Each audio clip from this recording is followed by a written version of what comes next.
Here we are, everybody. Welcome. Episode number 16 of the Sit Down Marks podcast. We got a lot in store for you today, man. Let's get to it, man. First, my co-host of the show, Mr. Team Extreme himself from the land of the rattlesnake. Everybody welcome Primo. Thank you. Welcome, episode 16, Sweet 16. How sweet is it that we're already 4 months into this? Well, I'm only 3 months. I don't know what you guys are talking about. We adopted you along the way. Yes, I came along after the fact. Yep, and also the other co-host there, babyface co-host, straight out of Yo Mama's Kitchen, officially now. Kitchen. AJ, everybody, welcome. Had my license changed and everything. Happy 16th episode, Sweet 16. Like Primo said, we're like the spoiled rich girls on MTV's Super Sweet 16. Oh, wow. We need cake that has diamonds in it or something. I don't know. I've never watched that show. Party thrown by P. Diddy. Yeah. Yes. We need cake with beef on it because the segue to the show today, today's guest, man, you seen him go to war with Tony Deppen last Sunday at Pit Fighter. You've seen him in St. Louis Anarchy. You've seen him in Black Label Pro, Iron Spirit Pro, man, one of my favorite wrestlers in this world. Big Beef, Gnarls, Garvin. Thanks for being on the podcast, brother. Thank you so much. Beef. Thanks for coming on the show, man. It's my honor. I'm very glad to be here. Sorry if my screen's lagging. I look like I have one eye open, one eye closed, but I don't think that's what's really going on in real life. That's okay, man. As long as you're sure that it's not what's going on. I hope. Am I all good and everything? Can y'all hear me? Yeah, we can hear you just fine, man. Yeah. Sometimes it fixes itself. So. Okay, cool. All right, Big Beef, man. I think everybody wants to talk about exactly what's going on in your world right now, man. So talk to us about life after this big match that you had this past Sunday at ICW. It was the Pit Fighter series. You wrestled Tony Deppen, and if anybody don't know, Tony Deppen, he's a bad dude on the indie scene, and he just so happens to be the Ring of Honor television champion, man. So what's life been since that match? I mean, it's gotten busy. The last 2 days, I've had a lot of promotions hit me up. I've had a lot of praise and stuff that feels nice to have given to you. So it's been a good 48 hours after the fact. Wait, today's Wednesday, so whatever the 72 hours. 72 hours. It's been a hours. really nice 72 hours. Things are starting to move along for Beef. So it's been great. And to be in there with a talent like Tony Deppen, it only will elevate anybody. And if not, you must suck at wrestling. Right, man. I tell you what, man, I was so excited. I watched that match at least 2 or 3 times.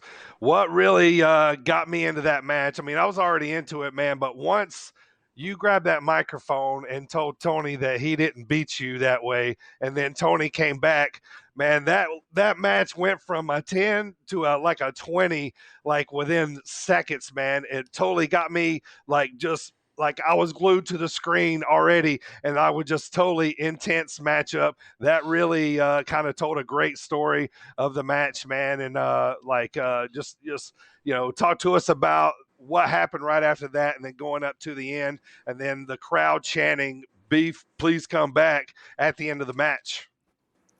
Well, I mean, I've got a lot of pride in this. I've done this for 6 years now. I've paid a lot of dues. I've had a lot of stuff thrown in my face that, I've overcame. And I feel like that was my platform to show everything that I've been working for the last 6 years. So, yeah, just to get out there and for the match to get called like that, I wasn't leaving that. I was not leaving the state of New Jersey until I got my match back. Like, I feel like I earned that match, and I feel like the stoppage was honestly the wrong call. I feel like it was a bad call, and referees mess up all the time. I made an attempt at the referee as soon as he tried to call it. I grabbed his pants. I tried to get to him saying I did not quit. I was not done. Right. So, I felt like win or lose or draw, I was not leaving that arena until I, done it Beast's way. So did you have any idea, like, After the match restarted, did you have any idea that you were stealing the show at that particular moment in time? Right. Because you did. Like that whole entire thing stole the entire show. Like, did you know that in your head? Were you like, okay, Beef is owning no, this right now? No, I'm. Thank you for that. And no, I just, I felt like I had something special because I was wrestling with Tony, but I didn't know what would happen afterwards. I go in every match thinking that like, this is just good. Like, and it's no offense to anybody. Like I said, Tony Deppin's one of the greatest talents in America. But I just have very low self-esteem, I guess. I always just assume that my matches won't be that great, but they end up being, some of the best matches on the show. Not to my own horn, this is what I'm told, So I don't ever expect it to happen, and I don't ever think it in the moment because I'm honestly in the match. I'm so focused on making getting the crowd. Like I don't, what I'm saying? Like I don't know that like it's gonna steal the show necessarily. Mm-hmm. But we were on second, so that's a hard task to steal the show. Being on second, Mm-hmm. Sure. it's not like a prime spot to steal the show. No, it's not like it's the main event or it's whatever you make it. It's not designed to be. Yeah. Well, you did it. You did it, man. It made the entire show. Like, so I watched the entire thing a couple times, and afterwards I was like, I could have stopped watching after that match, and it still would have been a fantastic show. I'm glad you stuck around for the rest of the show. I did stick around for it. Yeah, you definitely made it hard for all the other matches after yours, man. Like, that's how I became a Beef fan, because this guy kept stealing the show. Mm-hmm. He kept watching. I kept watching this guy go to wars. Like I said, 2018 St. Louis Anarchy. I was front row. Me and my buddy Adam, as I've showed the boys this match, you versus Larry D. Pride and Punishment was the actual card, and that night, from then on, I followed everything you've done because you totally sold me. You took Larry D to his limits, and and he laid some shots on you that I'll probably still be laying down in a fetal position, scared that he was going to hit me with another one. That's how hard he was hitting you, man. So that's what got me into watching Beef right there, was you stealing shows, brother. Well, I aim to keep doing it until the day I quit doing it. So that's a nice attitude to have, actually. Like, that's right. I would be way more fatalist than that. All right, Beef. So when people ask me, they say, like when the guys taught me, they say, hey, man, what kind of wrestler is Big Beef? And this is what I always come to. I say you take a little bit of Harley Race, you take a little bit of Stan Hansen, you take a little bit of Terry Gordy and Bruiser Brody, and you put them all together, and that's what I see in you, Beef. So let's talk about your influences. What are the guys' matches that you're watching on YouTube?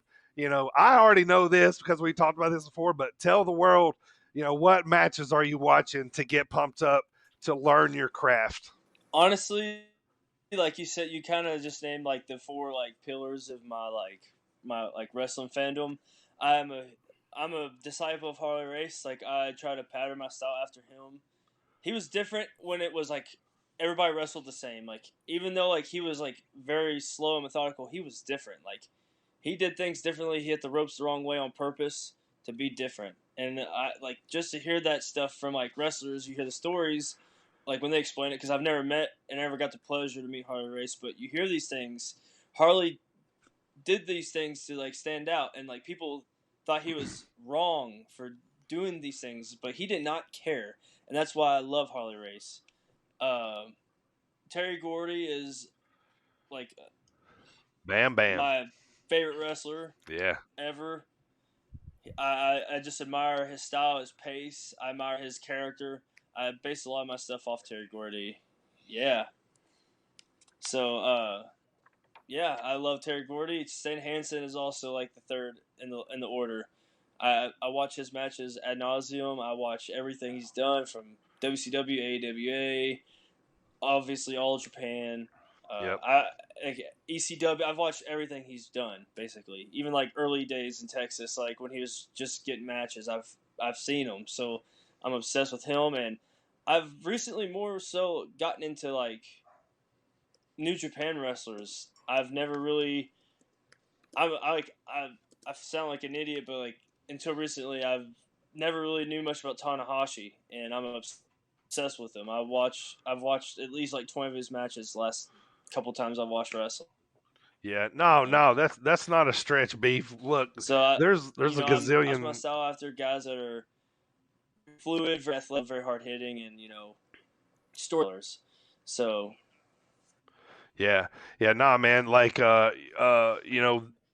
like there's so much wrestling out there, man. You could, constantly find something new, every day. So, I only started watching New Japan probably, 3 to 5 years ago when they kind of got that streaming service or whatever it was, where, we could see, more of it on.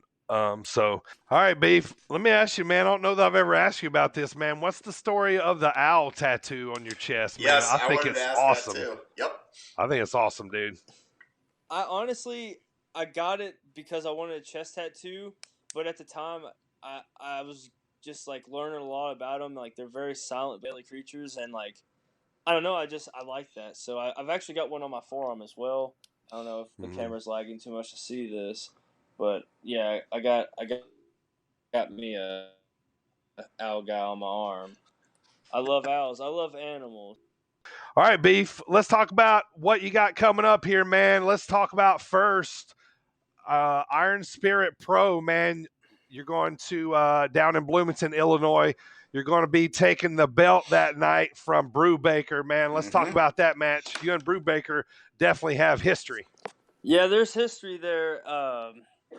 Whenever the last show that I was able to be on, we were in a 4-way match, and he ended up taking that belt from right underneath my nose, and I don't appreciate that. And Iron Spirit has took to me on the first. That was the first time the first time I ever came out, had just given me that love. Some of that crowd knew me. Other parts of the crowd never ever heard of me. So just to get the ovation I got from there, it became a home to me that instant. So yeah, I look forward to stripping him of that title. I'm going to beat him till I can't beat him no more, and I'm going to walk out with the gold. That's right, man. 50 beefy bombs, whatever it takes, man. 53 beefy bombs, or only 2. I'm going to go with 2 beefy bombs to do it. So how do you go about preparing for a match like that? I'm going to do 50-54. just to overkill. One up. What? I'm sorry? So how do you go about? Do you approach matches differently? Based on like whether you're fighting someone like like Benjamin Carter, who's a smaller guy, versus someone like Brubaker, who's a bigger guy. Because you can hang with the smaller guys. I've noticed quite a bit, and you can match power with the bigger guys. Like, do you just go in and do your thing all the time, or do you prepare differently for each kind of match? The way I always like to think about this is I like people to have to prepare for beef. And nice. And you don't know what beef's going to bring to you. So that it just makes it very hard for people to prepare. I'm always going to bring my stuff. I'm not going to change for anybody. I'm not going to prepare for anybody because anybody, like I said about myself, you could change on the dime. You never know what you're going to get from anybody. So you just got to go in there ready to fight and ready to either get your shoulders pinned or pin some shoulders, But I always prepare for what I'm gonna do. I don't really get too I'm not over focused about my opponents. Maybe that will catch up to me in the long run, but right now I'm a young gun and fighter, and I'm not nobody. I ain't gotta prepare. Hey, Sit Down Marks fans, Primo here.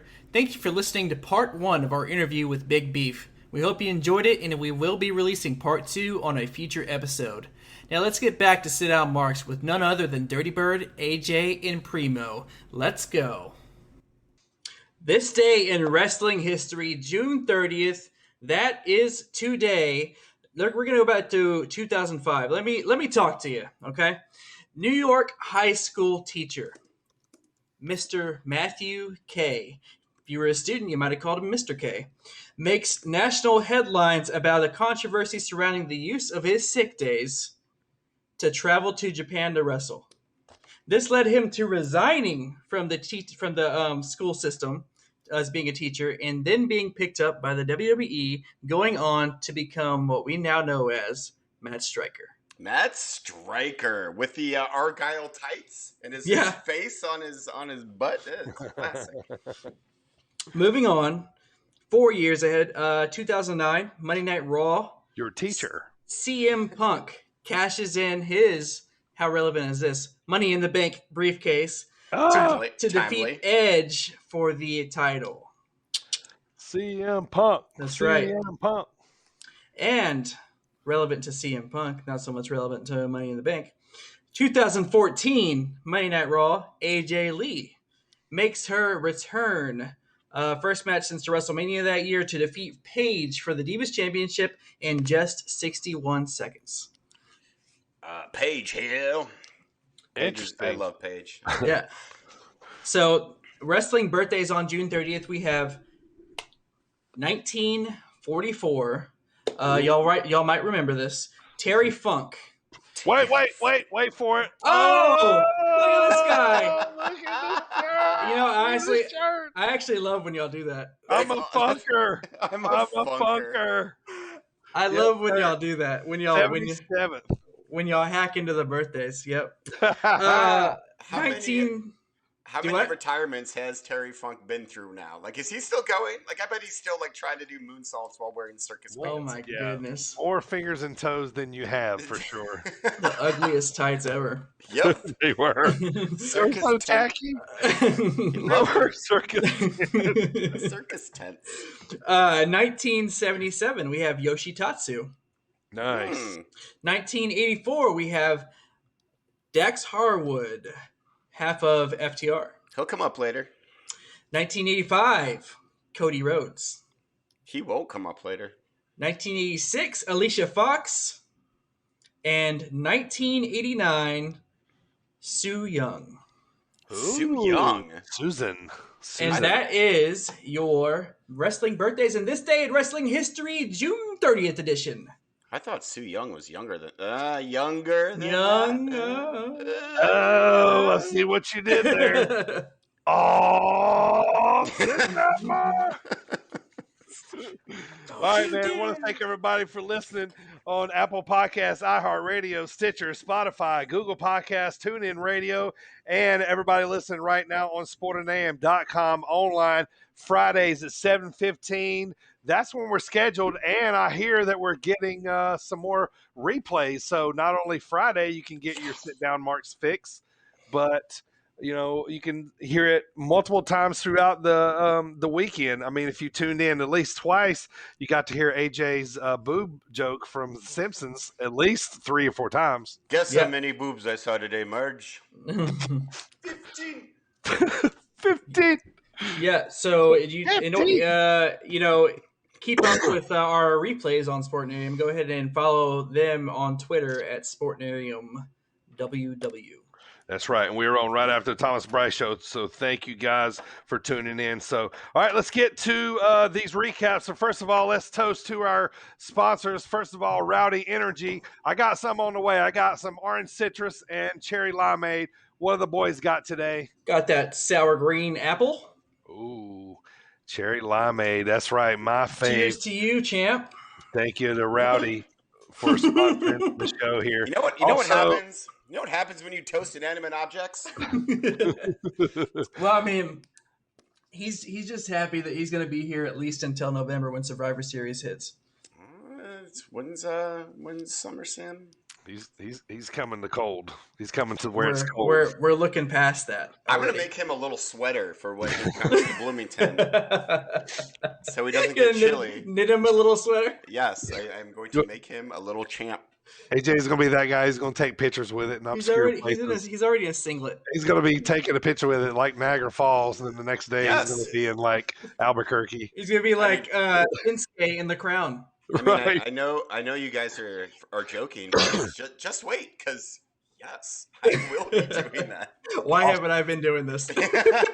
Also, the sponsor of the show here, 1310 Apparel. That's 13, the word, the number 10, .bigcartel.com. That's 1310 Apparel. They are the sponsor of the show. Go to, like I said, 1310apparel.bigcartel.com. Use promo code SPORT30 for 30% off. So, just got me a shirt on the way. So, go check those guys out, man. They're supporting the show here, and we got some 1310 representatives, wrestlers that's going to be coming on the show here. So we'll talk about that later in the show. But definitely want to thank everybody for tuning in, man. Episode number 16. This is kind of the last week of everything being kind of turned around as far as AEW is going back to Wednesdays next week. So let's get these weekly recaps underway here, as I'm going to tell you about excuse me, Impact Wrestling last Thursday night, as I am the first one up. A couple quick little notes. Deonna Purrazzo beat Susan. Rosemary beat Kiera Hogan. Jordan Grace and Rachel Ellering had a little falling out. Jazz returned and tried to get them back together, but Jordan leaves. Tenille Dashwood comes in. She gets laid out by Jazz and Rachel. So kind of same storylines those have been going on. One more side note before I get to the three main points. Jake, what's my name? Something! Thank you. You boys are learning. Beats Sam Bill. So Jake something climbing up the ladder. You know, that's my guy, man. Can't wait to see him in the title picture. So let's talk about the three main points on the show of Impact. You know, we're coming off the big Don Callis firing, which they're still playing out. Don Callis walks in, and the security quotation marks, stops him at the door. Says, "Oh, you don't know who I am," blah blah blah, And so anyway, so he ends up getting in the building, and then so later on, we hear, okay. Trey Miguel, Petey Williams, Rohit Raju, and Shira all went against each other. Ended up being a big breakdown match. Ace Austin, Josh Alexander got involved. Madman Fulton, they all hit the ring. Basically, they are promoting the Ultimate X match at Slammiversary. If you guys don't remember, the Ultimate X is where they have the two ropes across above the ring. Yeah. Mm-hmm. So that's going back for Slammiversary. So that's going to be awesome because it always means spot fest. Yep. So, love it. Love it so much. Absolutely. Next up, Don Callis, Tommy Dreamer talking about next week, Good Brothers and Omega versus Moose, Sami Callihan, and another fighter to be named later. So they're calling it Team Callis versus Team Dreamer. So that's going to be a fight next week. So while they kind of quarrel it all out. So main event time, Eddie Edwards, Kojima versus Joe Doring and Cody Diener of Violent by Design. This was for the Impact World Tag Titles. Violent by Design retains, stands tall with a Joe Doring spinning power bomb is basically what it is, but it's he calls it something else. Yeah. So, so that's what happened at Impact. The main storyline is the Sami Callihan deal. Mm-hmm. Going to be and he's starting to ramp up. If you follow him on social media, he's really tapping into, him versus Omega coming up. So really quick, who was in the Ultimate X match again? Let's see. Ones I wrote down were Trey Miguel, Petey Williams, Ace Austin, Josh Alexander, Madman Fulton, Rohit Raju. Those are the ones I think. I say that either Ace Austin or Rohit Raju are the ones that take the big bump they fall from the ropes. Fall from the thing. Yeah. Oh, yeah. You it's not going to be Petey Williams who has old bones. He's been there, done that. Yeah. Definitely. So that was Impact. So they're still leading up with the whole Sammy storyline leading to July 17th. So real quick, Indies, we talked about AAW, United We Stand, in July the 9th, I believe it is. And then they also just announced, we're going to the show in August. They also just announced for September the Jim Lynam Memorial Tournament, which is their Jim Lynam is part of AEW history, and so they always put a tournament on for him. And so, but for the first time, I think in over a year, they are returning to the Berwyn Eagles Club, Southside Chicago. So a lot of history there. I saw a lot of shows there. It's a great place for wrestling. It smells like indie wrestling in there, and it's just that kind of joint, man. I love it. So that's what's going on. Ring of Honor is in Survival of the Fittest. Black Label Pro, like I said, running in September. St. Louis Anarchy, July 9th. Circus Maximus. Big Beef is going to be on that card. Jeremy Wyatt versus Gary J is the headliner for there. And then also July 30th, AJ is going to Iron Spirit Pro, Bloomington, Illinois. Main event, Brubaker versus Big Beef. Then next up, PWX out of Charlotte, Concord, North Carolina, whichever one. They have a pay-per-view coming up called Expect Everything, and being advertised on the card is Ethan Page from AEW. Yep. And then last but not least, man, I wanted you guys to pop here a little bit for this one. Glory Pro Wrestling out of St. Louis they have a show coming up. 2 shows actually. July 25th, they have also Ethan Page as being advertised. But August 22nd, boys, guess who's advertised for Glory Pro Wrestling in St. Louis? I'm going to say Braun Strowman. No. Wait, what's the date? August 22nd, Glory Pro Wrestling out of St. Louis, making his return to St. Louis. Oh, I don't know who would make the King, Eddie Kingston. Oh, yes. Okay, yeah, I might have to make a drive down to St. Louis for that. He's cool. He's coming to cut some promos on somebody. So. Yeah, man. Yeah, man. Awesome. Yeah, so he's going to be on the card August 22nd in St. Louis. Yeah, not too far from me and AJ. So, but yeah, all right. Well, that does it for the Indie Roundup and Impact Wrestling. So, next up, Primo SmackDown from last Friday. The Smackity Down. It is. Let me talk to you. This is past. This past Friday. The Smackity Down. That's my favorite thing. Smackity down. To get AJ. Have some respect. Birthday for God's sake. So we're gonna go over some quick things before I hit the main point. There's really only one big main point from this SmackDown. Real quick, we had Rollins and Bayley defeating Cesaro and Bianca. Rollins also threw his hat into the mix for the Universal Championship. We had a Money in the Bank men's qualifying match. Big E defeated Apollo. And Sammy versus Kevin Owens is announced for next week as a qualifying match and a last man standing match. How many more stipulations can they throw into that? I quit. They can do. I can go strap on. match. No haluva kick. Sonya Deville. One hand tied behind the back match. Right. Yeah, no stunner. No haluva kick. Get them all in there. Remember when they made Undertaker where he couldn't do Hell's Gate or whatever it was? Yeah. Which I never liked that with Undertaker. I was just like, well, that's not one of his main moves anyway, Vicky Guerrero.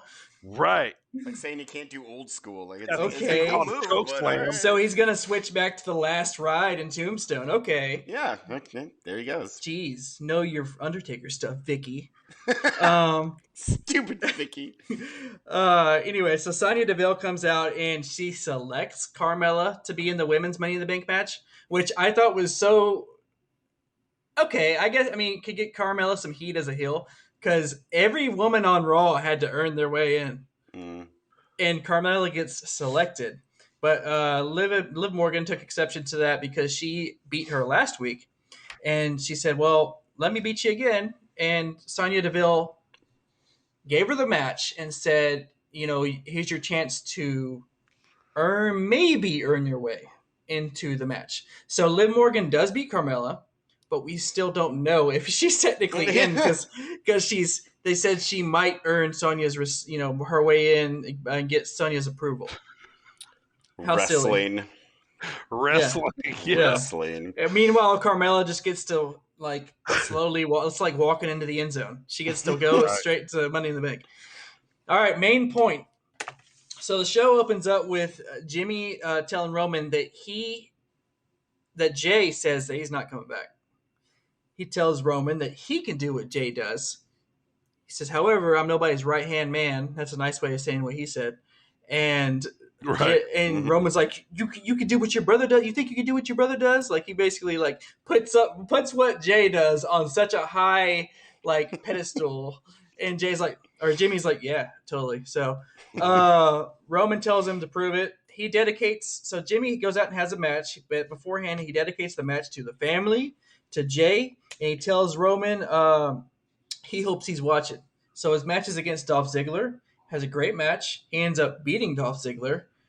After the match, Jimmy comes back through the curtain and where they had already shown Roman and Paul watching on the screen. And he goes to like dap up Roman and Paul, and they're just like, "Oh yeah, good job." I forget what Roman even said, but basically they were going out for the championship address as he was coming in, and he was like, "Okay, well, you see, he's basically looking for like big, his cousin's approval, almost trying to make your dad proud kind of thing." Sure. And Roman just kind of was like, "Yeah, you did a thing, good job." And and Paul, and so he's like, okay, so they're gonna go out to the championship address. He starts to walk with him, and Paul's like, easy, Right. We're not there yet. You did win, but you're not quite. How about we got this. Hang tight. Yeah. So yeah, he makes them stay back. So he basically says we're good. Doesn't need them to Jimmy to accompany him. He says that he comes out. They come out to the ring for the championship address. Paul Heyman says, in less than a year, your tribal chief, the guy that I let wear my T-shirt, he has wiped out the entire division.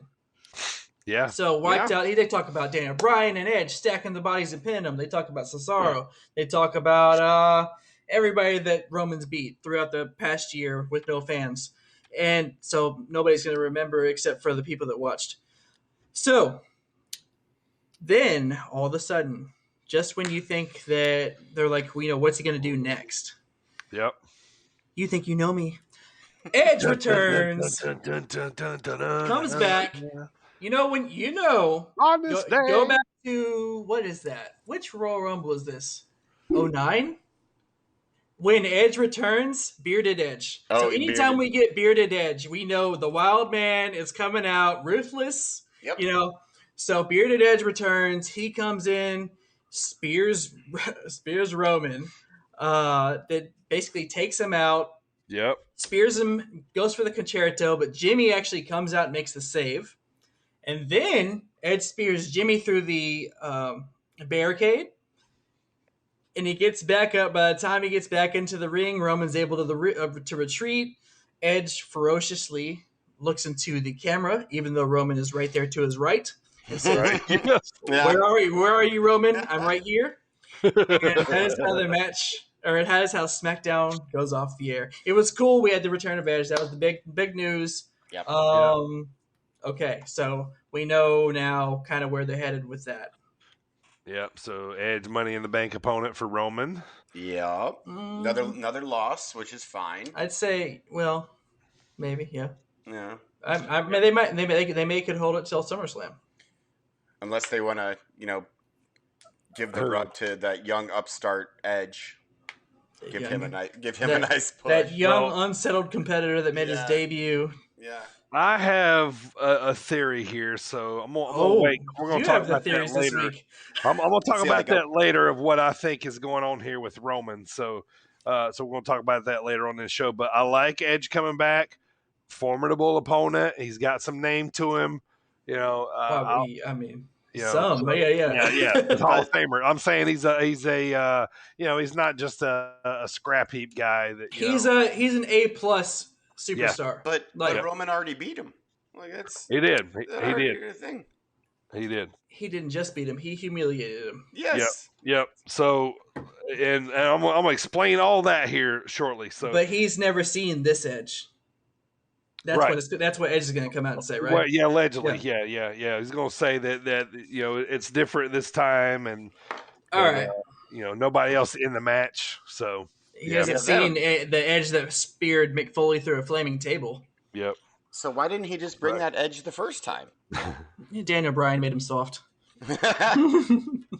All right, AJ, tell us about AEW Dynamite for the last time during NBA playoffs. Anyway, we're moving back to Wednesday, starting tonight. So last week was on Friday. AJ Dynamite. So AEW Dynamite it was Saturday actually. They moved it to Saturday. That's right. It was for Saturday. Yep. Saturday. The big show, as it were. So, a couple of things. Whoa. So I'm gonna mention this because I think Big Show showing up at AEW is gonna make me sad. I love Big Show, I do, but no. So the kickoff match to this episode of Dynamite was Powerhouse Hobbs versus Hangman Adam Page. And the reason I'm gonna mention all this because it seemed like might have been just a fun match, but I think they're gonna set up Page to take the belt off of Omega at some point in the future, and I think this is a great way to begin that. So he has a match with Powerhouse Hobbs from stupid Team Taz, which Taz was actually great on commentary, so I have no bad things to say about Taz this week. I love Hangman Page's music. It sounds a lot like what's his name? Ennio Morricone, who did all the the Good, the Bad, and the Ugly, like the Man with No Name, like all that stuff. Yep. Very cool. I think it might be my favorite next to Judas. Wasn't he the original #1 contender? Like very first? Yes. Jericho. Yes, Yep. Hangman Page was. Yep. They fought for the title Right. the first time. Yes. Yeah, I love Hangman. So this match is a pretty hard hitting match, and there's one spot where Page has Powerhouse in the corner, and he gets up on the rope to do the face. I'm gonna punch you a bunch of times, and Powerhouse hoofs him, he's just and just tosses him across the ring, and Page does this backflip, lands on his feet, and then goes to charge at Powerhouse. Powerhouse moves out of the way, and Page just destroys the top of his head. He hits the why can't I think of the word pole right now? Ring post? Thank you. Ring post. That's a word that I know. And he just starts gushing blood out of the back of his head. It looked really nasty. But the end of the match, Page finally gets the dead eye and gets the 1, 2, 3, which was great. And I believe there might have been a run-in after the match, but I've made it my mission to ignore the run-ins. Because I'm getting really tired of them, and there's too many of them, and they very seldomly have an actual effect on the match. So I kind of ignored the run-in. Oh, also Jim Ross says shiznit, which I found he did. hilarious. He did. Oh, and then Taz. This is why I all of a sudden love Taz, because Jim Ross is it's the shiznit, and Taz goes, "It's nifty." Taz, you're my new favorite. You just said nifty. Oh, that was great, man. That was good. So, really quick, before I get to the main event, I do want to mention Conan. So, Conan comes out, 51-50.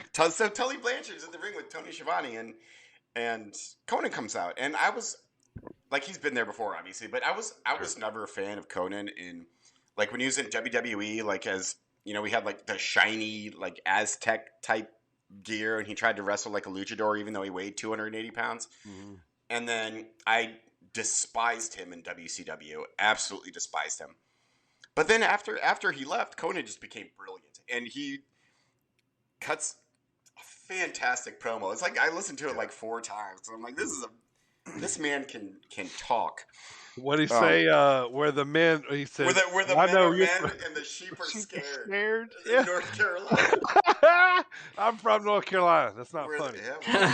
Are the sheep as scared as Conan claims down there? Yes, because we're men. But it was a great promo. It got me to care about the FTR and Proud and Powerful match coming up. And it was great stuff. Yeah. And before I get on to the main event, just really, really quick, rest of the rest is Shawn Spears and Sammy Guevara with a chair. Sure. Yep. Promo with the Young Bucks and Brandon Cutler, where they keep telling him to shut up, and then Matt Jackson squawks like a bird. Yeah. Awesome. They're so funny right now. They're amazing. Andrade comes out. Matt Sydal interrupts him. Matt Sydal has a fun match with Dante Martin. Thumbs up. Promo with Jungle Boy, which Christian comes out. Thumbs up. What was the picture that went crazy on the internet with Jungle Boy and some girl kissing? I don't remember. I meant to mention that. It's like Anna or somebody from Dark Order. I don't know. Anyway, like I seen Jungle Boy trending, and I was like, what? Like, what happened? I thought he got hurt, and I seen that, and it was like he was kissing. Anna J. There you go. Anna J. She's in the Dark Order, is that right? Yes, she is in the Dark Order. All right. So where are we? Oh, Jade Cargill says stuff, blah, blah, blah. Promo with MJF, brawl with Inner Circle, shut up, Sammy. So that's the rest of the rest. So I want to get to this main event because I was not looking forward to this. I will admit I wasn't sold on Jungle Boy being in this position so early in his career. Sure. And he looks like, he looks like kind of a goon. Like he's, with his like flowy, curly hair and yes. Like I can't take his entrance music seriously. And I want him to drop that gimmick. Because he shows that he needs to drop that gimmick and be pushed as like a serious contender because he absolutely killed this match. I was not excited about it. His mom was there, I think. Yeah. Something like that. He looked like he belonged in the main event scene. Maybe not quite on Kenny Omega's level, but he's definitely pushing it. This was a small little dewdrop. I just said dewdrop. Oh, no. Small little dewdrop. No. In the small building of the beginning of Jungle Boy to be AEW champ in 2022. 2020. Yeah, maybe 2022. But it was great. Like, you have Kenny Omega, I hope they go past that. I do too. Like, Kenny Omega's the best in the world. And you have, one of the best in the world. And you have Jungle Boy basically just, like, flipping all around him and doing things and bumping off the ropes like a lemur. He was just, like, bouncing all over the place. Yep. And it was amazing. I loved every second of this match. There were 1,000, suicidas, diving over the top ropes. He was hitting like wonky DDTs out of no place. And yeah. Jungle Boy got all kinds of offense on this match. The crowd was going nuts for him. Yeah, crowd was firmly behind him. Mm-hmm. So everyone knows that he's not going to win. But there were a couple of moments where you're like, maybe. Like there's at one point he reversed a one-winged angel attempt into a reverse Hurricane Rana and then got him into the snare trap, and you're like, maybe he's gonna, tap out, but no, of course not. Like obviously, but they made it believable that it might be possible. Yep. There was a run-in. I ignored it because I'm ignoring run-ins now. Sure. So end of the match.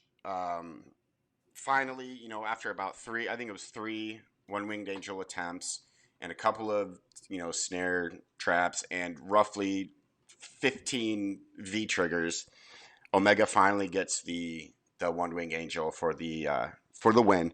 Yeah, and it was awesome. It was absolutely awesome. I was absolutely sold on Jungle Boy. This definitely elevated him. I like that they let him kick out of the V trigger, but no, don't let him kick out of the one-winged angel. No. Like nobody kicked out of that, man. So once he hit that, I was like, that's it. It was entertaining, man. It was good. Good for him too, man. That dude, he's like I said, he's got a lot going for him. White meat baby face. Mm-hmm. The teenagers are gonna love him. The women are gonna love him. The old ladies are gonna love him. The dudes are gonna. He's one of those kind of guys. The dudes are gonna wish they were him later on in life. He's got the flowing locks.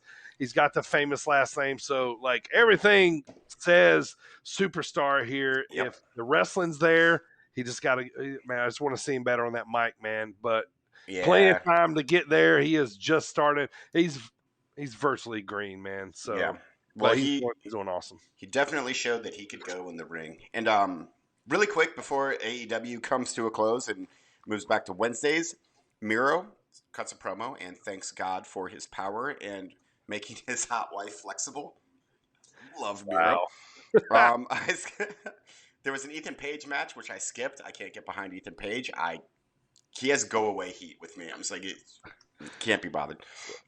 There was a Chris Statlander beats the Bunny, post-match things, promo with PBJ, White Meat Babyface, and promo with Eddie Kingston and Penta. Thumbs up. Yep.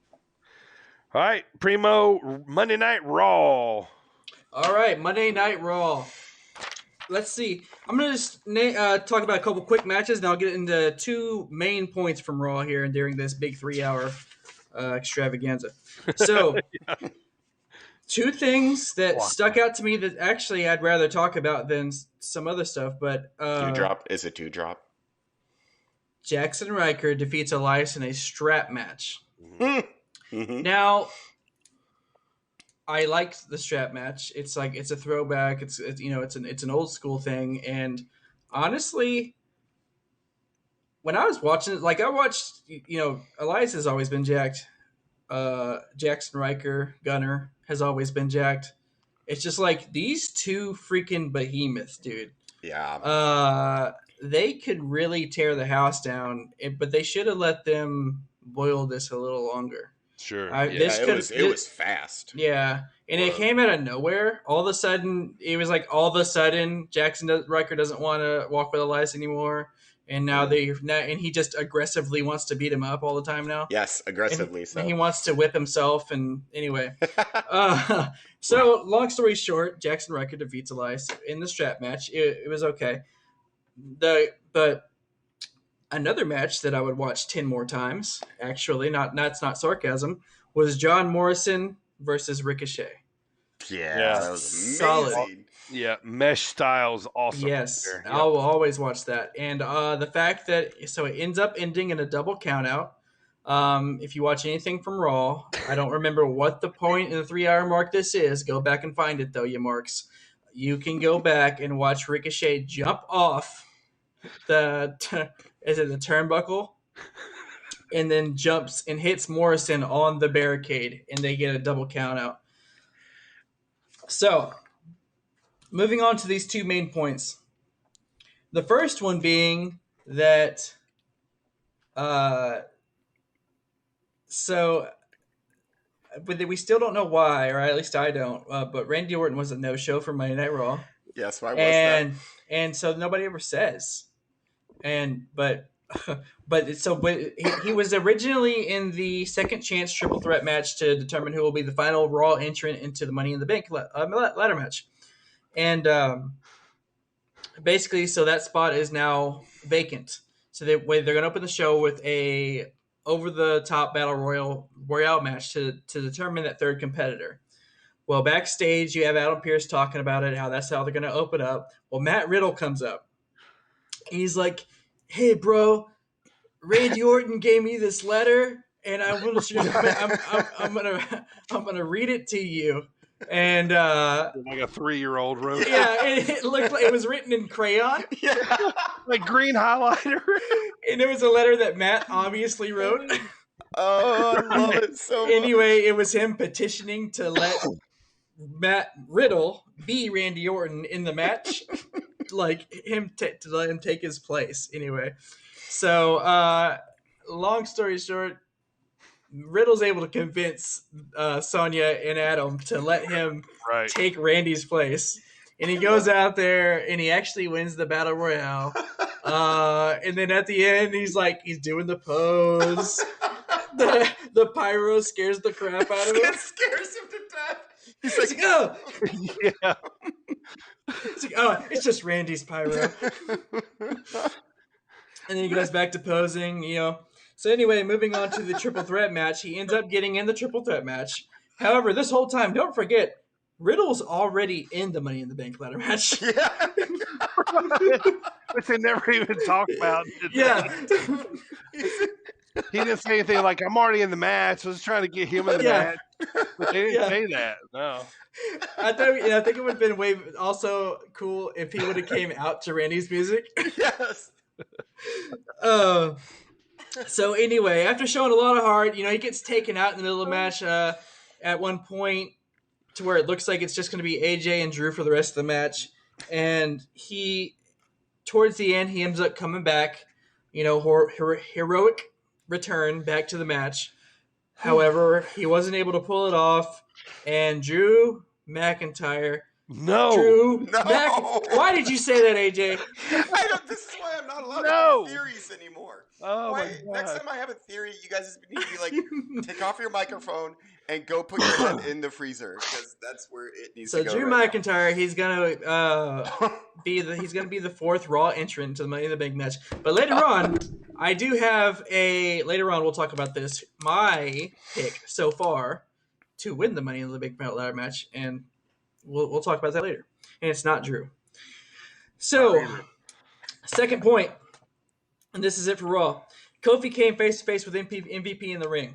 He talks about what happened to Xavier Woods last week with Bob Lashley, saying that people need to put some respect on Woods' name after him showing what he could do in that Hell in a Cell match. And then he says he's going to make Bobby Lashley pay for everything he did for everything he did to Xavier Woods, and he's going to take the title and beat him at Money in the Bank. Now, MVP comes out, tells him that's one of the most ridiculous things he's ever heard Kofi say. He says that him and Bobby are already looking past Kofi onto SummerSlam or what, And then MVP says that Bobby Lashley said that what Brock did to Kofi will look like child's play compared to what Bobby is going to do to Kofi. Which, if none of you remember, Kofi had the title for 6 months. It was glorious. It was amazing. It made every little child's dream come true, including mine. Sure. And it was squashed in like 30 seconds by Brock Lesnar. I don't even think it was that long. I think it could have been less than that. Yeah, it was close to the record. He was fed to the beast, which is absurd. Anyway, moving on. And I like Brock Lesnar, just not in that capacity. Yeah. But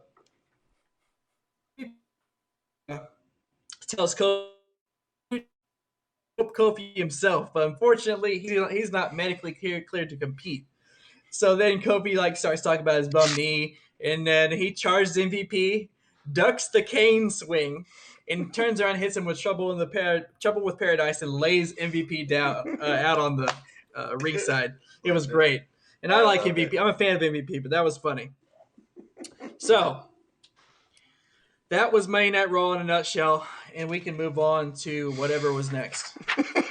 I love Drew, man, and I hope he gets another shot one day, but he's got to go to like an IC title run for a while. He's got to go to SmackDown.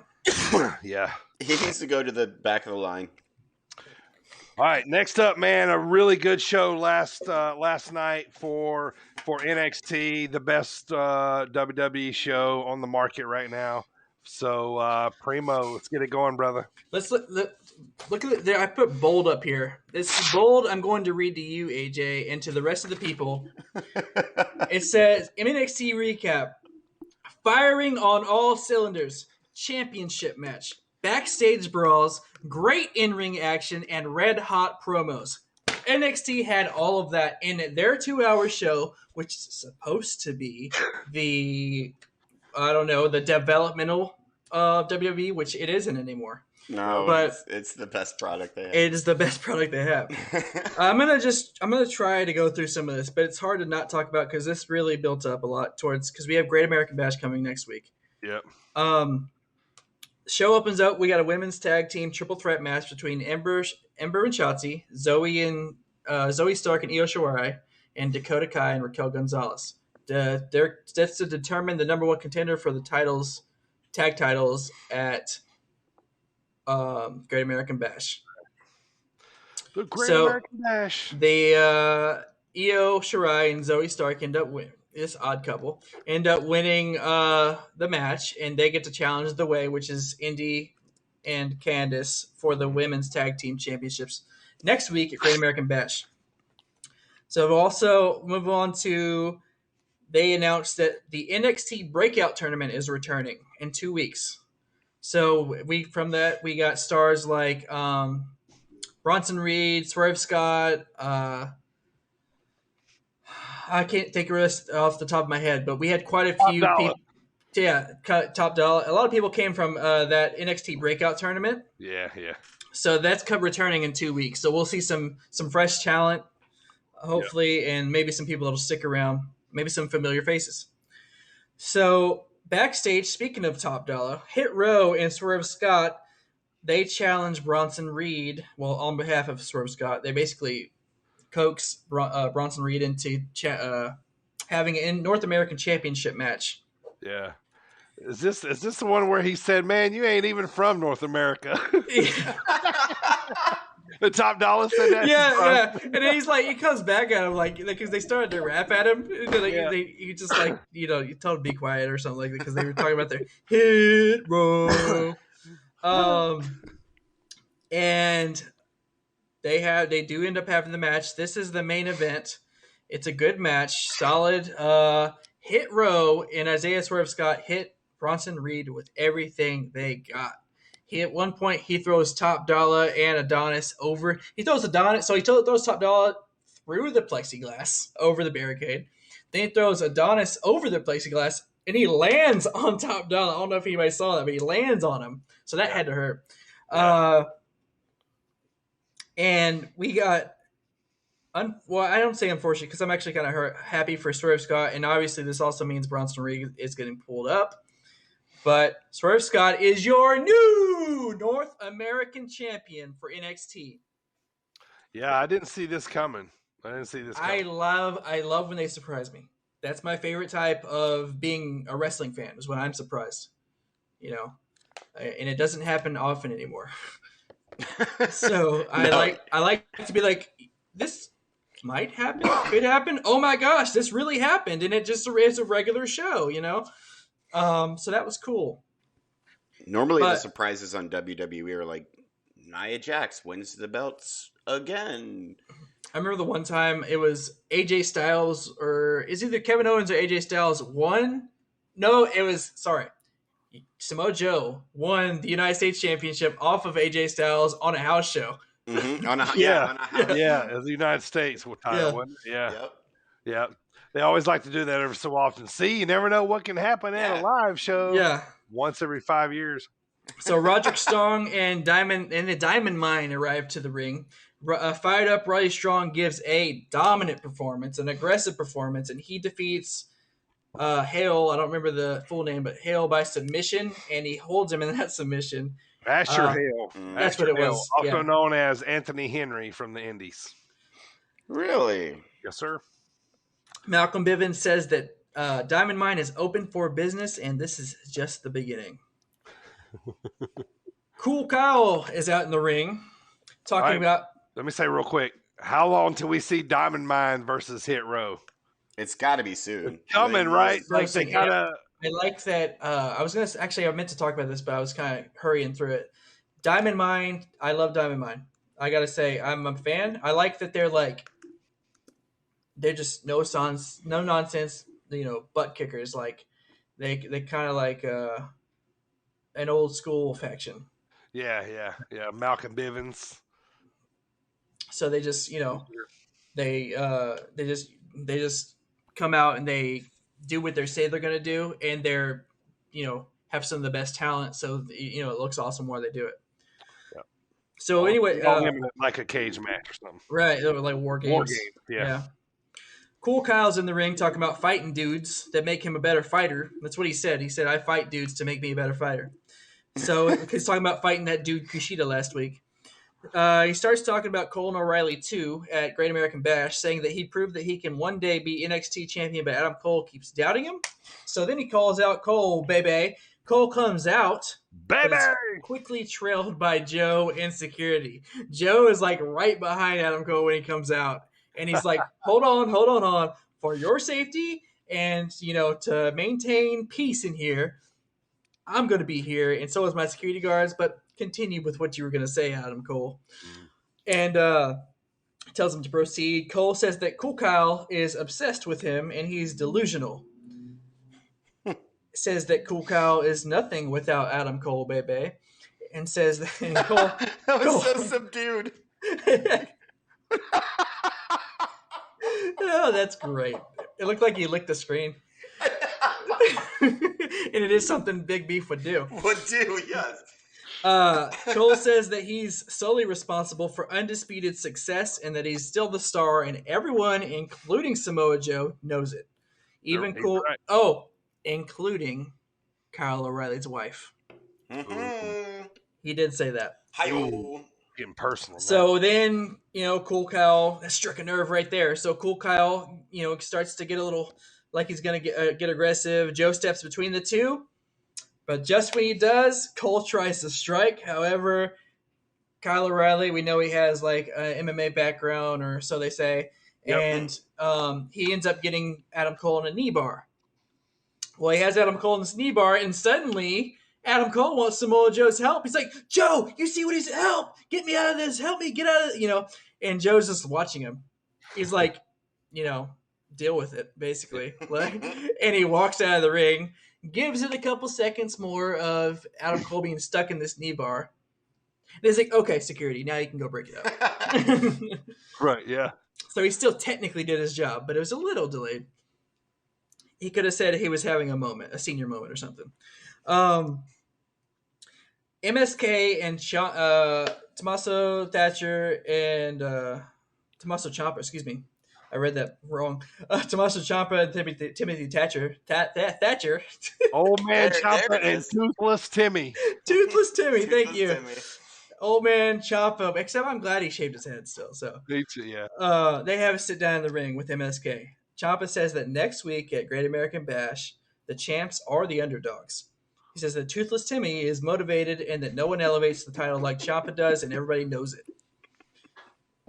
He actually did call him Toothless Timmy. Did he really? Yeah. MSK says they respect him, and they hear the chatter. Everybody saying that they're underdogs, and they get it. They get it all, but it's time to put some respect on their name. That's what my guy Wesley says. They remind them that they are the challengers. They being Ciampa and Thatcher, and you'll find out next week why MSK are the champs. Ciampa says that next week he wants MSK to bring your titles and bring your pride because we're taking both of them. Good line. Yeah, I thought so too. Yeah, very good. Last thing from NXT, and then we'll ride this train home. Backstage, we got Karrion Kross. He's shown entering the building. Immediately, because you remember last week he attacked Johnny Gargano from behind. Immediately, he's attacked by Johnny Gargano. It's quickly broken up by security. And then later on, Karrion Kross comes out to the ring. He says, "Touché, Johnny. Last week, I got you. This week, you got me." However, he calls Johnny out to the ring. Johnny comes right out without hesitation, says he's smarter than Kross is. And right about the time he says that, Austin Theory comes out of nowhere and hits Kross from behind. They jump Kross. However, he's able to get. I was gonna say, I get so annoyed by Johnny's headband. Like it's heel stuff, but like it's annoying. I'm not a Gargano guy anyway. I never have been, but it's working. Yeah, it's working. So basically, Kross is able to get the upper hand in that exchange, and right as he's about to smash Gargano with the ring steps, the Samoa Joe and the security crew come out and break it up, and they start holding him back, causing Kross to get super kicked in the face by Gargano. At which point we have a Kross and Samoa Joe stare down. Which at this point Samoa Joe is stared down with half the locker room. Yeah, everybody. Yeah. Exactly. Later in the night, as Kross is getting ready to leave the parking lot, Gargano and Theory attack again. He starts slamming Kross's head in the door, and just when they think they have him down, because Johnny turns around to start saying, I can put you down whenever I want, or something like that. Something make him look tough. Well, Kross is standing right behind him, chokes him out, puts him to sleep, gives Austin Theory a forearm smash.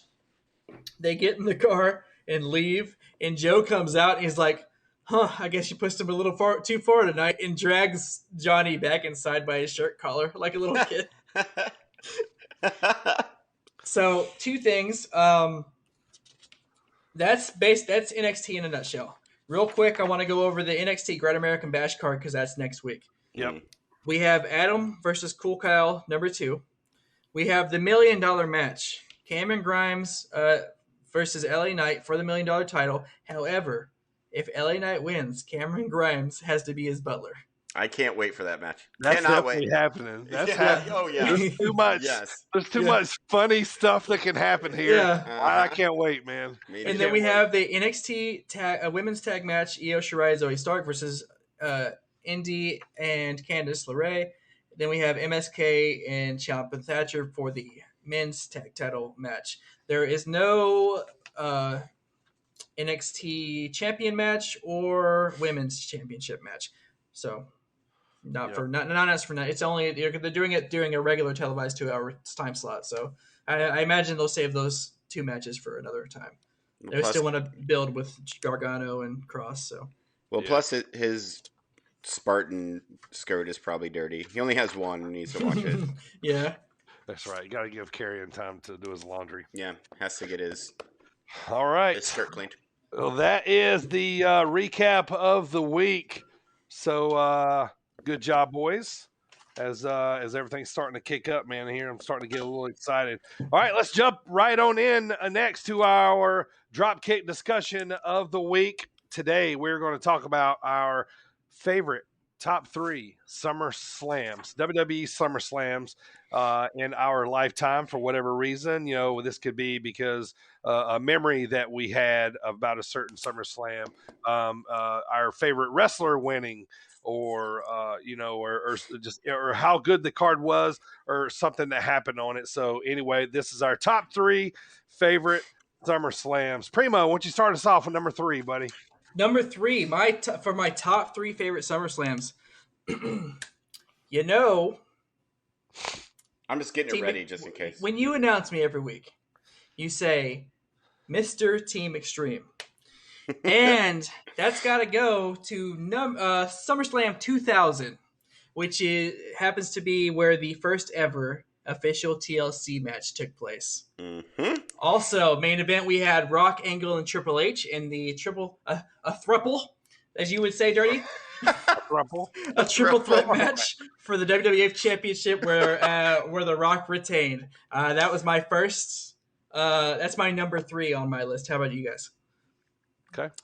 So, first I want to throw out an honorable mention just because I had to most different. Like, there was almost one match that made me put one of these SummerSlams on here. Instead, I just went honorable mention is SummerSlam 94 at the United Center, and it is because of the Bret Hart and Owen Hart cage match.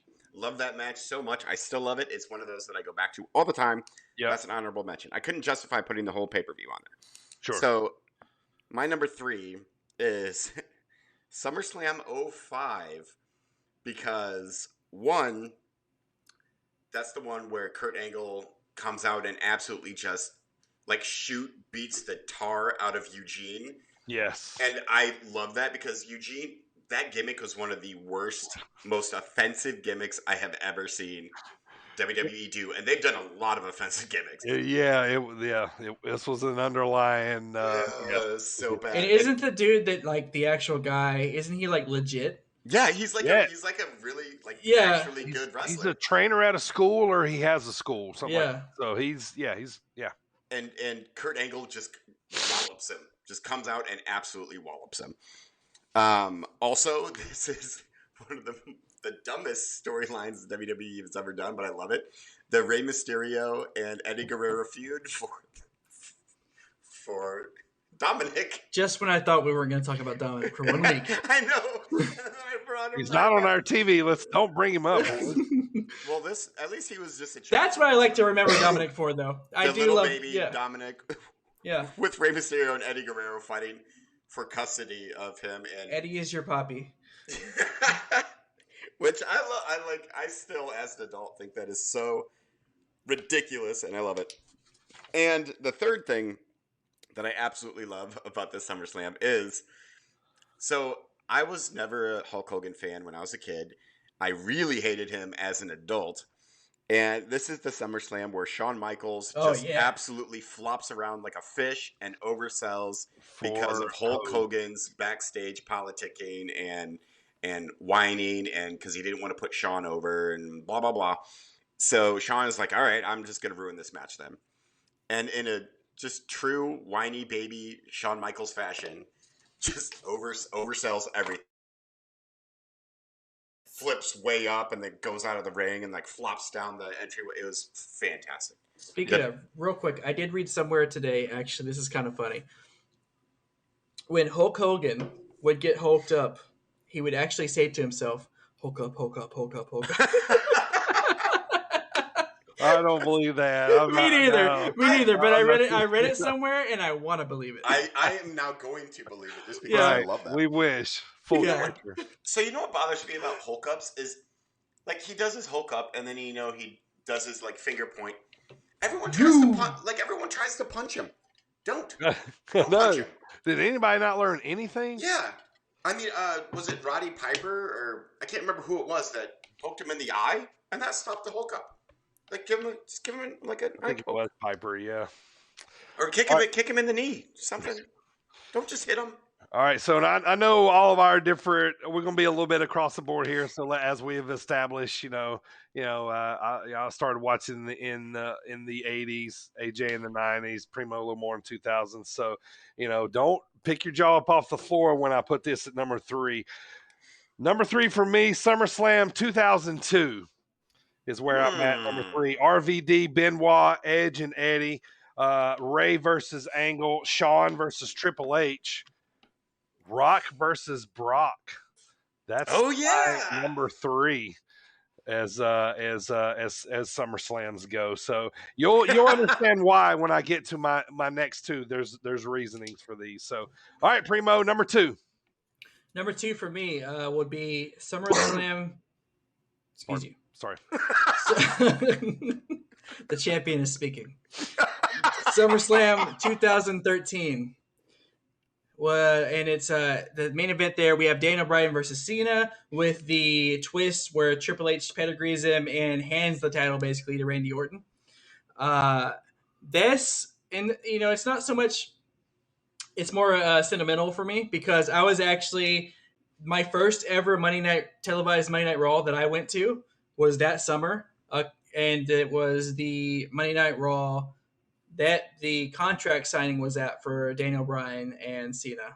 And also where Brad Maddox made Daniel Bryan do like a gauntlet of matches. Very cool. Yeah. So I was there for that summer, at a Raw just a couple weeks beforehand. So that led up to this SummerSlam taking place. And I clearly remember all that. So it was great too. And also that swerve at the end with Triple H and Randy, the Authority officially formed there. Yeah. So that was good. Triple H turning heel. That was the beginning of the Authority versus Daniel Bryan. Yes, it was. Yep. That was like the genesis of the Yes movement was in that right. SummerSlam. Yep. I am switching my number 2 then. I'm not really, but so my number 2 was not really one of the better SummerSlams. I would say it's right in the middle. But it's SummerSlam 2016, which is when, Finn Balor, my boy Finn, won the first ever Universal Championship, and then immediately during the match dislocates his shoulder from a buckle bomb. Buckle bomb, Seth Rollins. Stupid buckle bomb, which I love Seth Rollins, but stop doing the buckle bomb. You gotta lead up to the curb stomp somehow. Just shove him down. Just give him like shove him down. Yeah. Finger poke of doom, boy. Kick him really hard in the stomach. Give him the Aziz, yeah, the hot pie. Do a real hard kick to the knee. A shin kick. It's like, ow. Give him a biscuit case, right in the old biscuit basket. But also that also had one of my favorite feuds, which is AJ Cena, which surprised me that it was one of my favorite feuds. But they put on another fantastic match in that SummerSlam. And then the main event was Brock Lesnar making Randy Orton bleed the hard way, and it was just brutal. Like, it looked like he was trying to murder him. Yeah, that actually took Randy out for a couple weeks. Yeah, it did. And they approved it, before the show, but then Chris Jericho didn't know about it. So once he got backstage, once Brock got backstage, Chris Jericho got in Brock Lesnar's face. I was like, rah, rah, rah, rah, what are you doing? Blah, blah. Yeah. And then they had to be like, no, it was planned. Please don't kill Chris Jericho. I was gonna say, why does Chris Jericho have a history? And I love Chris Jericho. We know he's one of my favorite of all time. So, Yep. But why does he have a history of picking fights with big dudes backstage? Like Goldberg, Brock Lesnar. Well, I think he could have beat the tar out of Goldberg if he wanted to, because I think Goldberg just nonsense. Brock Lesnar. Well, he's a legitimate fighter. Yes, please don't, Chris Jericho. All right, anything else for your number 2, AJ? No. Finn Balor, Ugly Belt, Brock Lesnar, AJ Styles.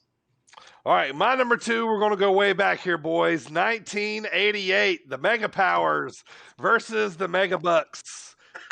The reason why I have these at number 2, I'm gonna show you my age here. I was 13 years old. You know why this like stands out to me?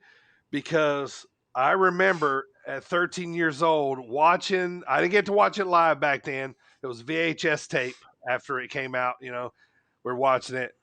The iconic pose at the end of that with Hogan and Macho. Mm-hmm. Like I remember going nuts watching them win, doing the poses in front of the TV, man. So, but anyway, but also real quick, the rest of the card. This is where the Ultimate Warrior beat Honky Tonk in like 13 seconds. It was to win the IC title off of Honky Tonk after he had it for gazillion years. Rude versus AJ's boy, the Junkyard Dog. Grab them cakes. Demolition versus Heart Foundation was also on that. Oh, 13 seconds. Warrior beat Honky Tonk with 13 seconds. 13 seconds. Yeah, so that is my number 2. All right, Primo, start us off, man. Who's your number 1? All right, I'll go from 3 to 1. So number 3, I had SummerSlam 2000, first ever TLC. SummerSlam 2013, Daniel Bryan and Cena with the Triple H swerve, handing the title to Orton. And my number 1 SummerSlam of all time is SummerSlam 2002, Rock versus Brock. I love this SummerSlam. I was, a teenager at the time. I was very invested in HBK and Triple H. Like this feud went on throughout my teenage years. So I was like, and I remember that's when I started watching wrestling was with Shawn and Triple H and DX. Like that's the first thing when I first saw a WWF Raw's War, if you will. Because my mom was working at a hotel and she was cleaning a room, and I happened to go in this one room that was open, and this.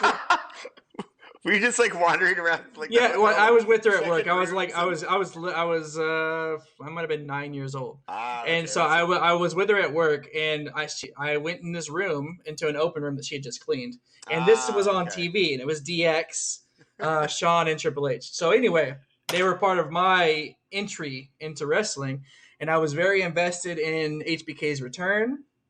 Also very concerned about his first match back, hoping that Triple H would take care of him, obviously. And it was a great match. Shawn came back. He rocked the house. Showstopper, never skipped a beat. And then Triple H hits him with a sledgehammer at the end there. It was great. Rock versus Brock, the double kip up. That was awesome. Yeah, I remember that. And I also own this one on DVD. So nice. Yeah. Okay, I'm really glad that.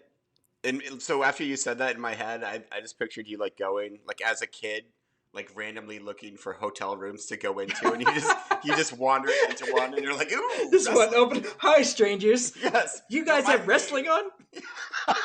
Don't mind me. I'm just gonna sit and have a snack. They're like, hey kid, watch this. Suck it. Like you're like, where's my mom? And they're like, no. All right, AJ, number 1. So we have number 3, SummerSlam 05. Shawn Michaels making Hulk Hogan look like the absolute joke that he is. Number 2, Finn Balor wins the Universal Championship. The first ever Universal Championship. Immediately loses it, SummerSlam 2016. Mm-hmm. And number 1 is, I've spoken about it before on this show. It's my first pay-per-view that my mom ever like let us buy. Well, I didn't buy it. Well, I think with allowance. Yeah, I did.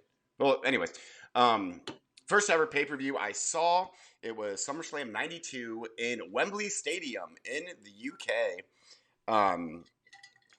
It's still like legitimately one of WWE's biggest pay-per-views ever. Like, you know how they kind of like inflate their attendance numbers? Like they'll be like, oh, 97,000 when really it's like 77,000. This was like genuinely one of the biggest shows. And you know, it had nails. Like who doesn't love nails? It had the Repo Man, which I still love the Repo Man and reference him often. And then it had the main event, which is still one of my favorite matches of all time. As a kid, I was, a big babyface guy, as long as you weren't Hulk Hogan. And the main event was Bret Hart versus British Bulldog for the IC belt in Davey Boy Smith's, home country. And so the crowd were just so rabid for Davey Boy to, get that victory over Bret. It was face versus face. Yeah. And then the story behind the match, like apparently Bulldog spent all summer smoking like crack and was smoking crack with Jim Neidhart, and so completely wasn't prepared for the match. So this is why Bret Hart is best there is, best there was, best there ever will be. He basically carried Davey Boy Smith through that entire match, made it a classic, and is one of the most over matches I've ever witnessed. And it was my first my first pay-per-view ever. So as a 10-year-old, that's aging myself. As a 10-year-old, wait, how old was I? Yeah, 9. I was 9. I was 10. I don't know. I was around that age. It's based like I was a wrestling fan before, and this kind of cemented my lifelong love of this ridiculous sports entertainment. I actually forgot to say it, but I was gonna tell Dirty. You know why I didn't watch your SummerSlam live? The number 2 you said 1988. Because you were not alive, not born yet. Yeah, that's right. That needed to be said. Why? I think it's pretty given. To point out your old bones. Nobody was born when I was a kid. You know that one SummerSlam that you were a teenager at? I was. I was just a twinkle. All right, AJ, was that it, man? Yeah, that's it. All right. Wembley Stadium. All right, I'm gonna try to put this in a bow for you real quick. Number 3, 2002. Number 2, 1998. Number 1, I'm gonna tell you which one it is and why. My number 1, SummerSlam 2000. Okay. What? Shane O'Mac versus Blackman. This is when Shane O jumped off the top of the. Okay. I forgot to say that. China won the Intercontinental title. Yes, okay. From Jeff Jarrett. Is that right? Yep. Rock versus Triple H versus Angle. Mm-hmm. Kane versus Undertaker. The first TLC match. Like, holy crap, right?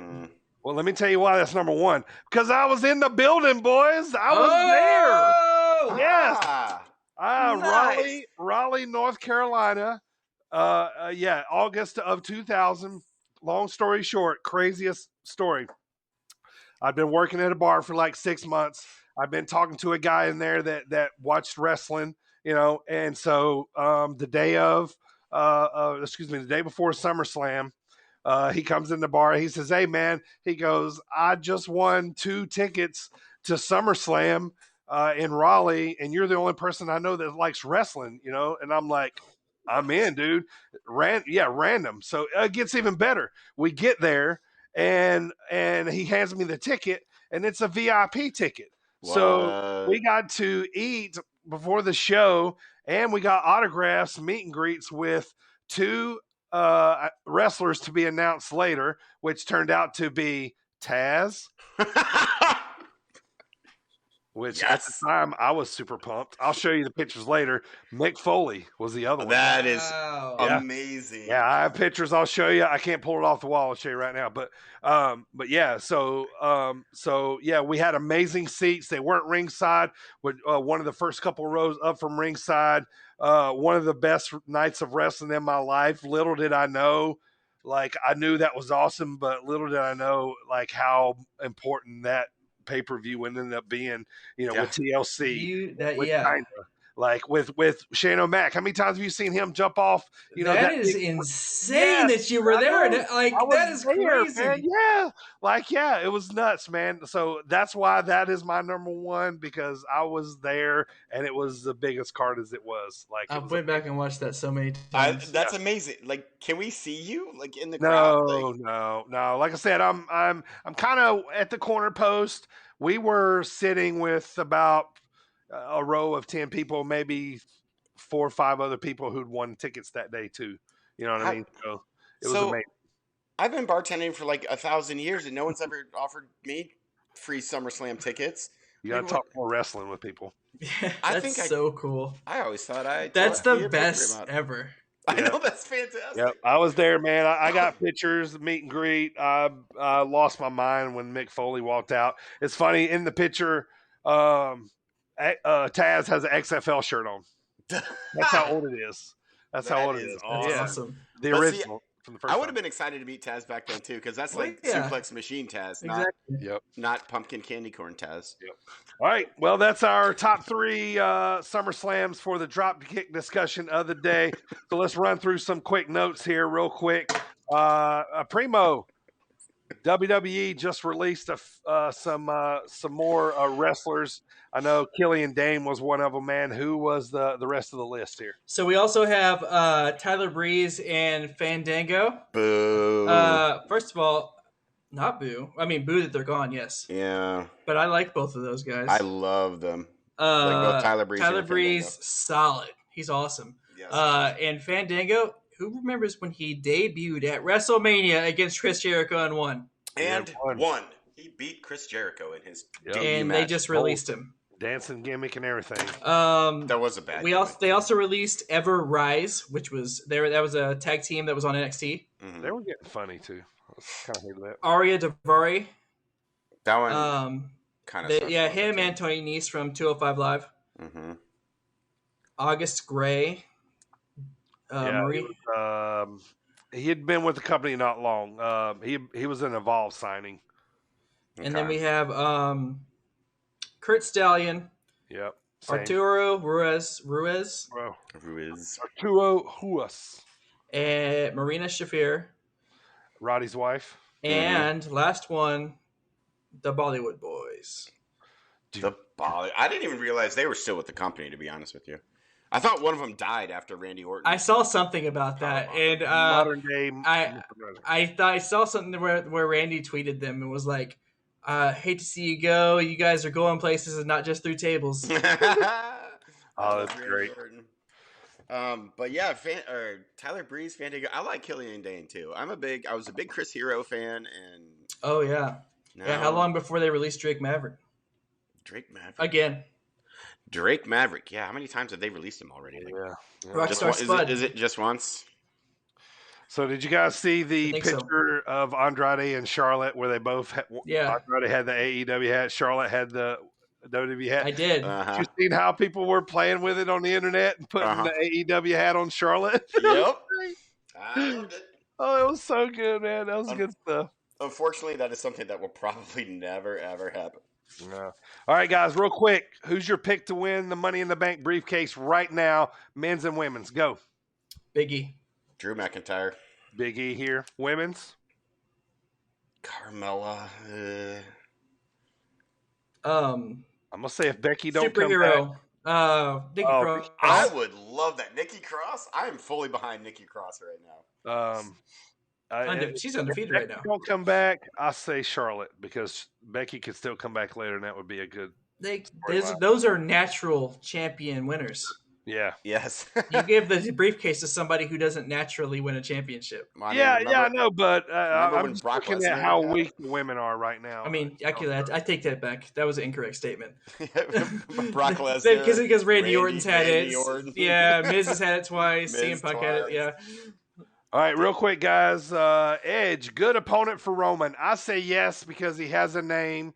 He has because my theory is Roman's holding the belt till WrestleMania next year, and they're just going to stack up these formidable opponents all the way down, and there's going to be people that are going to be closer, to knocking him off. But I think, you know, like I said, Cena's probably going to get thrown in there. Yep. You know, so he's going to knock off all these big baby faces till they decide who they want to take the belt off of him. But I don't think it's till next year. But I love the Edge pick. What about you guys, real quick?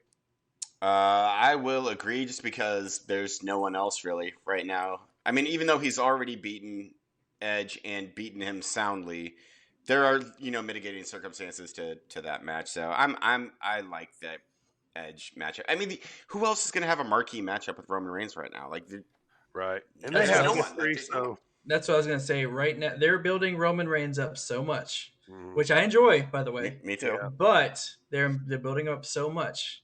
There was nobody on the roster that should be him. Nope, that should even come close to beating. Yeah. Brock going to come back and be That would do nothing more than piss me off. That would be so I know. mad. I think that would infuriate. Well, it is everybody wrestling, so be prepared for anything, boys. But oh no, Brock is totally going to take the belts off of Roman. No. But I think it's for long haul. Edge is going to wrestle the Usos probably in the next couple weeks. Yeah, I say when they do have the match, then Jay returns, and they have the perfection of the two cousins and Roman all together in one perfect union. Yeah. Well put. Well said. Yeah.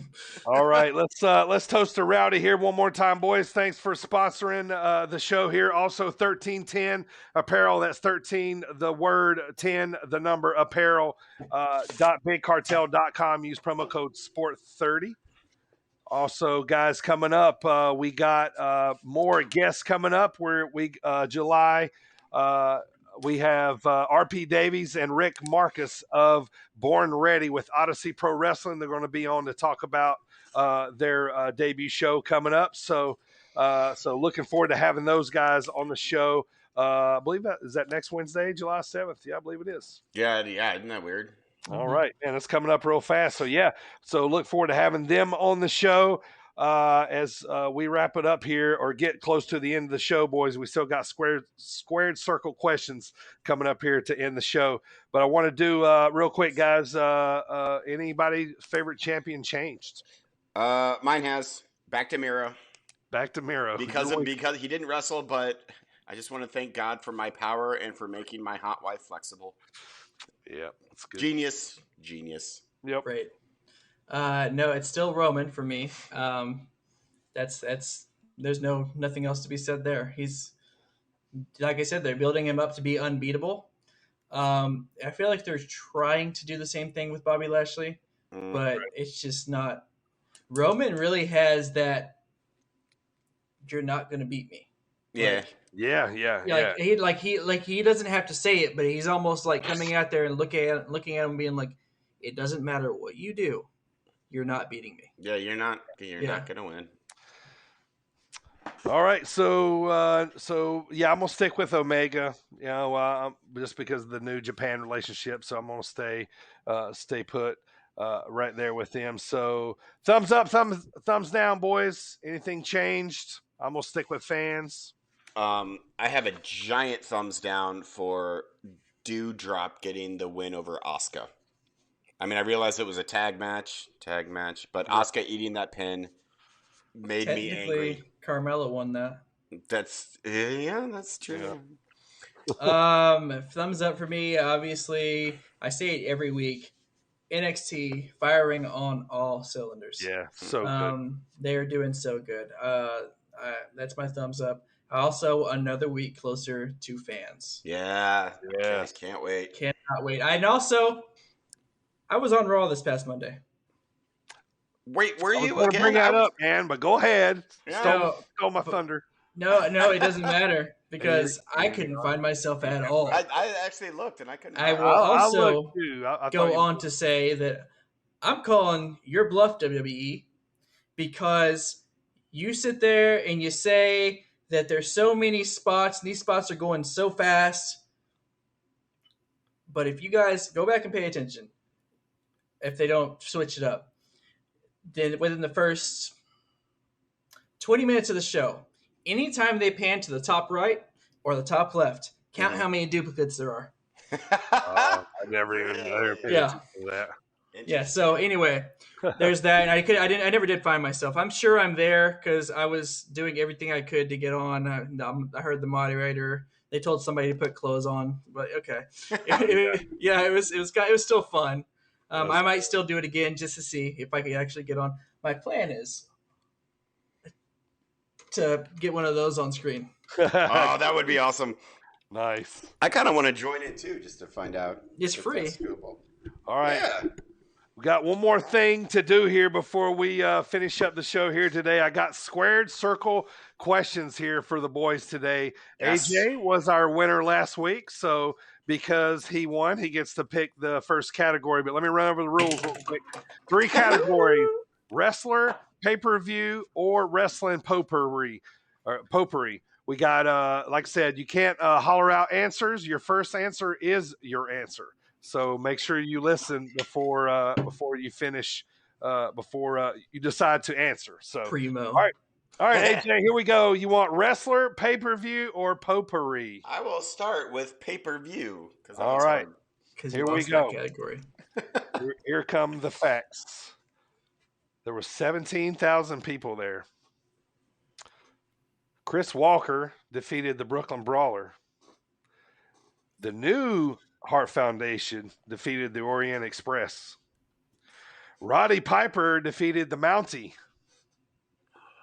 The Beverly Brothers defeated the Bushwhackers.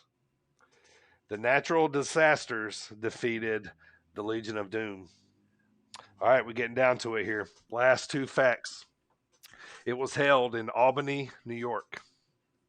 Last fact. Ric Flair eliminated Sid Justice over the top rope. Royal Rumble 92. Correct. 1992 Royal Rumble is. Before you said that, I had no clue. Yep. Well, I couldn't remember if it was a Rumble or a SummerSlam that happened. All right, AJ, wrestler or potpourri? Let's go wrestler. All right, wrestler. Here we go. Born October 20th, 1958. He was billed at 6'7", 287 pounds. He was trained by Hiro Matsuda. He debuted in 1984 and retired in 2010. He's wrestled in the AWA, WCW, WWE. He was a 2-time United States WCW champion. He was a 9-time tag team champion across all promotions. He was a 4-time Intercontinental champion in the WWE. He was a member of the 2014 Hall of Fame. He famously invaded Nitro. He's a founding member of one of the greatest factions in history. He had a famous ladder match with Shawn Michaels. Razor Ramon. Yeah. Hey, yo. I was starting to get there when you said invaded WCW. Yeah. All right. But for some reason, my mind immediately went to DX on the Jeep. All right. Real quick little side note here. I went and found old names for Razor Ramon, and I've been dying to tell you guys this one because I want to do something with it. I don't know what. But anyway, all right. So we've heard the Diamond Stud. We've heard Scott Hall. Yeah. And we've heard Big Scott Hall. We've heard Big Scott, Big Texas Scott, Texas Scott. But the best one I heard was Starship Coyote. What does that even mean? I don't even know, but it's cool.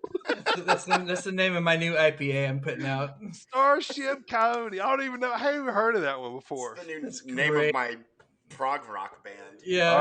All right. Let's break the tie, boys. Let's see if Primo can get in the win column here. You're going to have to go back and think here a little bit. All right. Wrestling potpourri is just a question. All right. This is a 2-part question, so you need 2 answers for this question. All right. Here we go.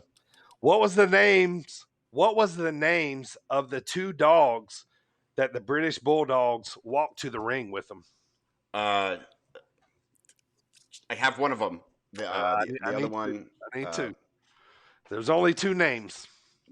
And one of them, it's that one and the one that gets kidnapped or dog napped. Primo's got no idea? I have names of the dogs. Nope. All right, Let's go. Frenchie and Blondie. Now Frenchie is around in there. So Matilda is one. Yep. And then okay, I'm gonna give you another hint too. Brie Bella named her dog this as well after Sir. Are you remixing Sir here? Barkham's. Winston. And I knew that's what the dog's name was. Winston or Brie Bella's. So because I've seen Total Divas. 1-1 and a tie, so nobody wins today. So AJ stays the squared circle questions champion. The best way to stay champion. We need by a default. I do have some news. A little bit of headline, just two of them. Yep. So Bellator is having their first ever show in Russia, and one of their headliners is Fedor Emelianenko. That was an impressive reading of that name you just did. He's legendary MMA fighter, and none other than Jake Hager is campaigning to fight against him. Oh wow! Nice. Also, who don't want to put him on the resume? Yeah, right. If you get knocked out by him, even if you lose by him, exactly. Yeah, you fought him in Russia on his turf. Also, tickets go on sale tomorrow for post-Slammiversary Impact shows. Nice. Ooh, they go on sale tomorrow. Man, like it. All right. Well, that was a fun show today, boys. We had the first part of the Big Beef interview. We'll bring Big Beef back for the second part later on down the road. But, yeah, he's going to be at Iron Spirit Pro. He's going to be at St. Louis Anarchy, Scenic City Invitational. So make sure you go follow Big Beef, and we'll be talking to him later on down the road here soon for the second part of that interview. So next week, like I said, RP Davies and Rick Marcus of Born Ready out of the UK, Odyssey Pro Wrestling. They're going to be here to talk about their debut card. So stay tuned for that. We'll be doing our normal thing next week. What is our Dropkick discussion? Top 3 favorite Undertaker matches. Boy, that was going to be a little tough there, boys, to pick 3. You know, I mean, Undertaker's been in a lot of legendary matches, so it'll be interesting to see which way we all go with those. So all 3 are going to be against Giant Gonzalez. Elegante. No, it's a Big Show and Albert at WrestleMania. Close the show here, guys. I want to thank our sponsors, Rowdy Energy and 1310 Apparel. Use promo code SPORT30 for 30% off. Also want to thank everybody watching on Twitch, listening on Spotify, iHeartRadio, Apple Podcasts, Google Podcasts, Stitcher, and our boys over at SportinariumRadio.com. Thomas Bryce Show, Fridays, 5 o'clock. We are on right after that. Thank you, guys. If you're listening right now to the show, we appreciate it. We couldn't be more grateful. All of our podcasts are available in audio form across basically every platform out there. If you can listen to it, we can be in your ears. So, a good show today, boys. We had Big Beef on and got to talk some wrestling. Looking forward to next week, as we got more guests on the show. That counted as a swear, by the way. I'm adding it to the swear jar. What did I say? Do you know what you said? When you messed up show, you dropped the old S-bomb. Oh, I did. I didn't realize it. Whoops. Going in the swear jar. I haven't made the swear jar yet. I'll add $1. I am super excited to have these guests next week. I'll be our first guest from across the pond. Yes. So that's super exciting. We started off our guest interviews with, Big Beef. So, we had a wrestler from the States. Now we're going to have one from the UK. It's really exciting. Sit Down Marks is doing bigger and bigger things. And I didn't tell you guys this. 2 weeks in a row, 100 downloads. Yeah, baby. Woo! Nice. Look at it. Oh, that just made me happy. Yes, sir. Makes it all worth it, right? Like I said, Sit Down Marks we got the rocket strap to our back, and we are shooting to the moon, baby. To the moon. That's right. That's right. Oh, all right, shit. Last thing, boys. I have to add $1. I'm going to drop a little knowledge here. 2019 Scenic City Invitational winner Daniel Makabe has confirmed he's coming on the show at the end of the month. We're going to get him on, and we're just going to have a show where we're just going to talk to Daniel. Be no pods. We're just going to have an interview with Daniel Makabe. Looking forward to it. We are sponsoring his match against Adam Priest. Yep. So, man, that is one good show that's going to be coming up, man. Can't wait to talk to Daniel. All right, that's gonna be a do it for today. AJ, what do we say around here when the show is over? Grab them cakes.